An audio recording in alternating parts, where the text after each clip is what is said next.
सवाल यह कि आखिर हिंदुओं के एक होने वाली लाइन से विपक्ष के पेट में इतनी मरोड़ क्यों उठ रही है? क्यों जातीय भेद फैलाने वाले खेमे में इतनी बेचैनी बढ़ी हुई है? दरअसल 2024 के लोकसभा चुनाव में विपक्ष ने कई जुमले उछाले, जैसे संविधान खतरे में है, मोदी आए आरक्षण खत्म कर देंगे, यही सब। लेकिन ऐसे जुमले और नैरेटिव कारगर साबित हुए लिमिटेड। इंडी गठबंधन को सत्ता तो नहीं मिली, लेकिन वो शर्मनाक हार से बच गया। वहीं यूपी में समाजवादी पार्टी और कांग्रेस के गठबंधन को जाति भेद वाले फॉर्मूले से सीटें मिल गईं, जो खुद उसकी उम्मीद से कहीं ज्यादा थी। हिंदू जाति में बटा और समाजवाद के नाम पर मुस्लिम यादव समीकरण साधने वाली समाजवादी पार्टी को दलित समाज का भी साथ मिल गया। लेकिन जब सीएम योगी ने कहा कि बटोगे तो कटोगे, तो यह सूत्र हिंदुओं को जोड़ने वाला साबित होता दिखा। कम से कम हरियाणा ने तो विपक्ष के जाति भेद वाले जहरीले फॉर्मूले को सिरे से नकार दिया। और यही वजह है कि इंडी गठबंधन के नेताओं के होश उड़े हुए। अब तो संघ से लेकर पीएम मोदी और सीएम योगी तक सब एक सुर से इसी फॉर्मूले के साथ आगे बढ़ रहे हैं। सच यही है कि बीते 10 सालों में सधे हिंदुत्व एकता के सूत्र ने विपक्ष के बने बनाए जाति भेद और एक मुस्लिम वोट बैंक के समीकरण को खंड खंड किया है। सेकुलरिज्म के नाम पर वोट बैंक के तुष्टीकरण और हिंदुओं को बांटने वाला विपक्षी फार्मूला इतनी कोशिशों के बाद भी लगातार फेल हुआ। Brand Modi plus Hindutva plus विकास का मतलब है विपक्ष की हार। और इसकी काट के तौर पर जो फार्मूला राहुल गांधी और इंडी गठबंधन लेकर उतरा, वो है हिंदू माइनस जाति, जिसका मतलब है विपक्ष की जीत।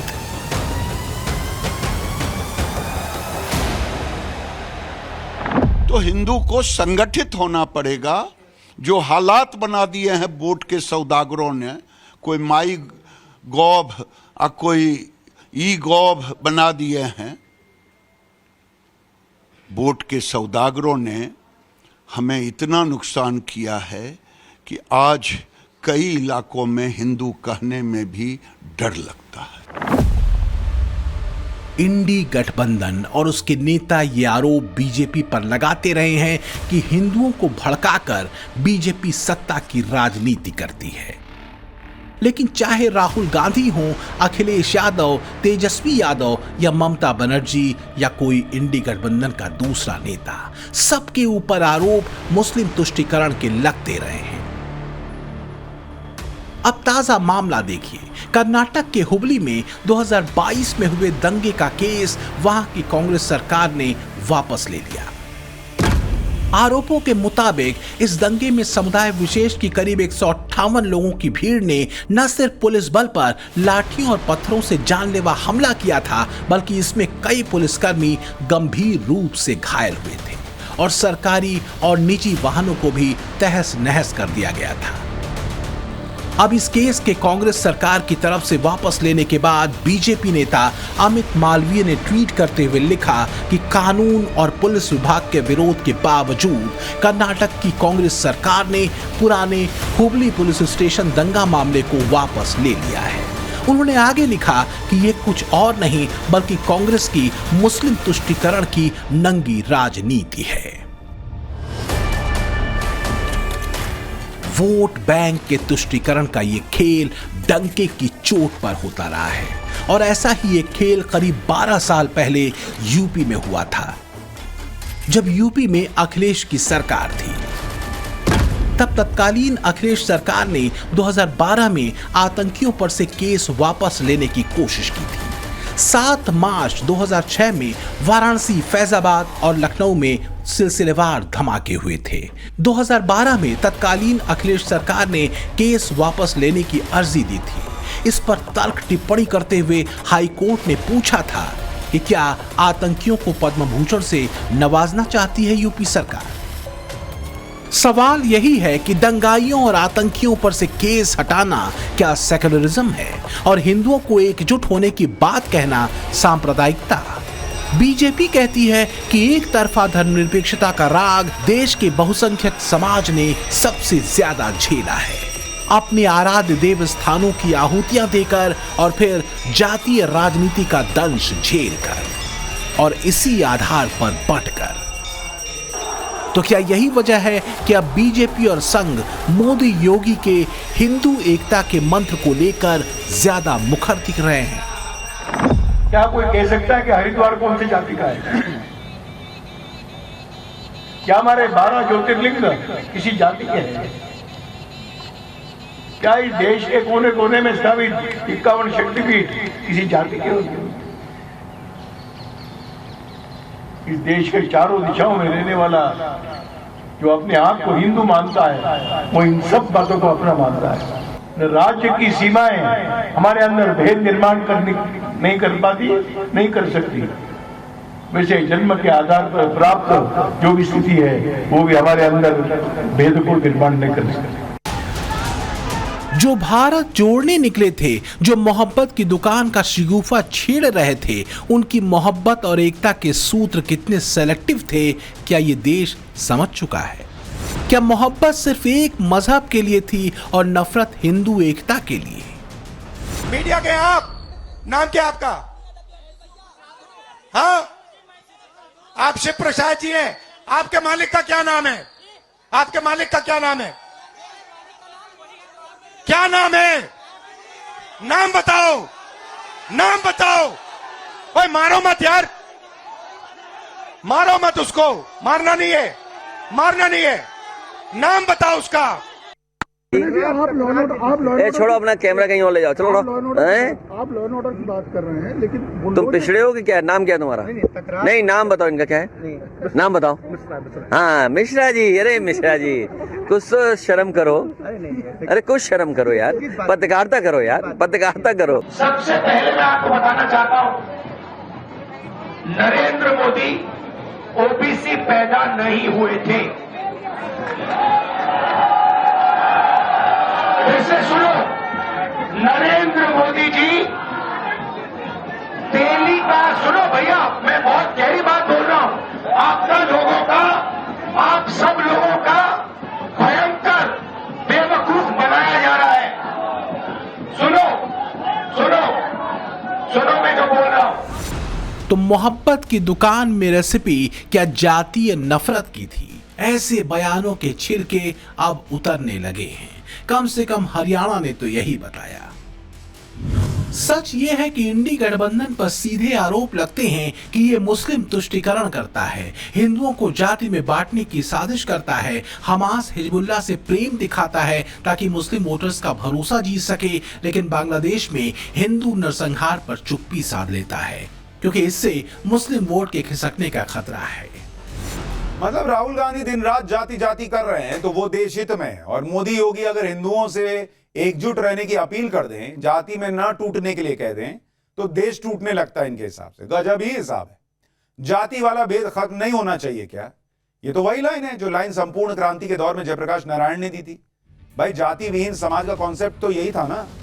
यही बात तो योगी, मोदी या फिर संघ के नेता कह रहे हैं। तो दिक्कत क्या है विपक्ष को? दिक्कत क्या है मैं बताता हूं। दिक्कत इसलिए इनको हो रही है क्योंकि अगर हिंदू एक हुआ तो कभी समाजवाद, साम्यवाद और सामाजिक न्याय के नाम पर चलाया जा रहा हिंदुओं को तोड़ने और वोट बैंक के तुष्टीकरण वाला सत्ता सूत्र फेल हो जाएगा। इसलिए बेचैनी बढ़ी हुई है इंडी गठबंधन के खेमे, क्योंकि ये बात उनको भी मालूम है कि मुसलमान बल्क में वोट तो दे रहा है इंडी गठबंधन को, लेकिन उसकी बल्क वोटिंग भी अकेले सत्ता तक पहुंचा नहीं पा रही, और इसलिए बिना मोदी का हिंदू वोट बैंक तोड़े मोदी का रास्ता रोकना संभव नहीं होगा।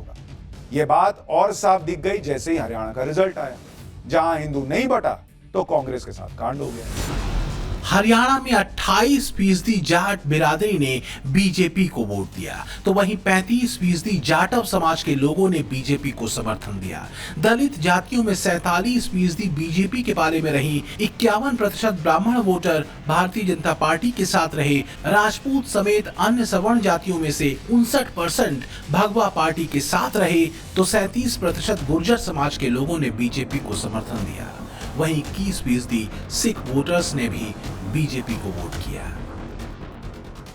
आज पूरा देश देख रहा है कि कैसे कांग्रेस हमारे समाज में जाति का जहर फैलाने पर उतर आई है। जो लोग चांदी नहीं सोने का चम्मच मुंह में लेकर पैदा हुए जो लोग पीढ़ी दर पीढ़ी 5 स्टार लाइफ जीते आ रहे हैं, वो गरीब को जाति के नाम पर लड़वाना चाहते हैं। विपक्ष ये बात बखूबी जानता है कि अगर सत्ता का वनवास खत्म करना है और अपने परिवारों की राजनीतिक विरासत को बचाए रखना है तो हिंदुओं को जाति में बांटना जरूरी है, क्योंकि उसके लिए चिंता दूसरे तरफ से पड़ते एक मुश्त वोट की नहीं है। वो जहां भी पड़ते हैं एक मुश्त पड़ते हैं, एक तरफा पड़ते हैं, और वो इसलिए भी पड़ते हैं क्योंकि बीजेपी हिंदू एकता की बात करती है और सेकुलरिज्म के नाम पर वोट बैंक तुष्टीकरण का विरोध करती है। मसलन हरियाणा में भले ही बीजेपी जीती हो, पर सबसे ज्यादा वोटों के अंतर से जीतने वाले उम्मीदवार का नाम है ममन खान। ये वही ममन खान है जिसे नूंह में हुई हिंसा भड़काने की साजिश के तहत गिरफ्तार किया गया था। कांग्रेस पार्टी के उम्मीदवार ममन खान ने फिरोजपुर झिरका सीट से बीजेपी के उम्मीदवार को 98,441 वोटों से हराया। इस इलाके की 79% आबादी मुस्लिम है। यहाँ तक कि हरियाणा का मुस्लिम बेल्ट कहे जाने वाले नूंह जिले की 3 सीटों पर कांग्रेस की जीत हुई। यानी साफ है मुसलमानों ने एक मुश्त वोट कांग्रेस को दिया। क्या कोई कह सकता है कि हरिद्वार कौन सी जाति का है? क्या हमारे 12 ज्योतिर्लिंग किसी जाति के हैं? क्या इस देश के कोने कोने में स्थापित 51 शक्तिपीठ किसी जाति के होते हैं? इस देश के चारों दिशाओं में रहने वाला जो अपने आप को हिंदू मानता है, वो इन सब बातों को अपना मानता है। राज्य की सीमाएं हमारे अंदर भेद निर्माण करनी नहीं कर पाती, नहीं कर सकती। वैसे जन्म के आधार पर प्राप्त जो भी स्थिति है वो भी हमारे अंदर भेद को निर्माण नहीं कर सकती। तो कांग्रेस हो या इंडी गठबंधन की कोई दूसरी पार्टी, उसे दिक्कत या परहेज मुसलमानों को भड़काने वाले चेहरों या उनके बयानों से नहीं है। दिक्कत इस बात से है कि मोदी योगी हिंदू एकता की बात क्यों कर रहे हैं, क्यों वो जातियों की सीमाओं को तोड़कर हिंदुओं को एकजुट होने की बात करते हैं। सीएम योगी चुनावी मंचों से सीधे सपाट भाषा में दो टूक कहते रहे हैं कि बंटने की गलती अब आगे नहीं करनी है। कोई ऐसी गलती मत कर देना कि जो आपस में बटे। याद रखना, बटे तो कटे, ये कभी नहीं होने देना है। बहनों और भाइयों, राष्ट्र से बढ़कर के कुछ नहीं हो सकता, कुछ नहीं हो सकता। और राष्ट्र तब सशक्त होगा जब हम एक रहेंगे, नेक रहेंगे, तभी नेक रहेंगे। बटेंगे तो कटेंगे। तो क्या मोदी योगी के हिंदू एकजुटता वाले नारे ने असर किया? फिलहाल तो ये कह ही सकते हैं, लेकिन अभी 2 और रण बाकी हैं। एक महाराष्ट्र का और दूसरा झारखंड का। महाराष्ट्र में तो पिछले दिनों AIMIM प्रमुख असदुद्दीन ओवैसी भी इंडी गठबंधन में शामिल होने का एप्लीकेशन दे चुके हैं। महाराष्ट्र में 79% हिंदू आबादी है, जबकि 11% मुस्लिम आबादी है। ईसाई, बौद्ध और अन्य धर्मों की आबादी 10% के आसपास है। कांग्रेस को लगता था कि बस हम अपने ताकत पर, अपने बलबूते पर जीतेंगे तो सत्ता में और कोई भागीदार नहीं चाहिए। मैं ये मानता हूँ कि भारतीय जनता पार्टी ने जो चुनाव लड़ा है वो बहुत ही बेहतरीन तरीके से लड़ा है। हारी हुई बाजी बीजेपी ने जीत ली, ये मान्य करना पड़ेगा। और कांग्रेस तो जीत रही थी, लेकिन बीजेपी आ गई। उनकी यंत्रणा है, उनका एक सिस्टम है, उनका एक मैनेजमेंट है, उनको मानना पड़ेगा। महाविकास आघाड़ी के लोग बोल रहे हैं कि कांग्रेस को अहंकार हुआ था, कांग्रेस फेक नैरेटिव फैला रही थी, कांग्रेस जाति में बैर पैदा कर रही थी। इसलिए वहाँ की जनता ने विकास को अपनाया और ये निगेटिव और फेक नैरेटिव को नकारा है। लोकसभा चुनावों में इंडी गठबंधन की जाति वाले दांव ने असर दिखाया था और कांग्रेस सबसे बड़ी पार्टी के तौर पर उभरी। लेकिन अगर हरियाणा वाली एकजुटता का मोदी योगी मंत्र यहां चला तो राहुल एंड पार्टीज का महाराष्ट्र विजय का स्वप्न टूट सकता है। खासकर तब जब इंडी गठबंधन में नो एंट्री के साइन के बाद महाराष्ट्र के समर में ओवैसी को मजहबी लाइन पर खुला खेल खेलने का मौका दे दिया जाए। वैसे भी वक्फ कानून को लेकर ओवैसी आग लगाने जमीन पर कूदे हुए हैं। मेरे भाई होशियार और चौकन्ना रहिए। All India Muslim personal law board अगर आपसे कहेगा, हमसे कहेगा कि इस बिल के खिलाफ हमको एहतजाज करना है, तो क्या आप पुरअमन एहतजाज के लिए तैयार हैं? आप एहतजाज के लिए तैयार हैं? हाथ उठाकर बताइए कि आप एहतजाज के लिए तैयार हैं। और नारा लगाइए मेरे साथ, ताकि मोदी को मालूम हो जाए कि तुम्हारे इस बिल को हम रिजेक्ट करते। नारे तकबीर, नारे तकबीर। इसमें कोई शक नहीं कि एक तरह से सीएम योगी के बटोगे तो कटोगे वाले सूत्र ने एक बड़ी लाइन बीजेपी को दी। तो विपक्ष की जाति भेद वाली राजनीति का काउंटर अब शुरू हो चुका है। मोदी योगी का हिंदू एकजुटता वाला मंत्र अब आगे के राजनीतिक रण में कितना दमदार होगा, ये सवाल असल है। ब्यूरो रिपोर्ट, टाइम्स नाउ, नव भारत।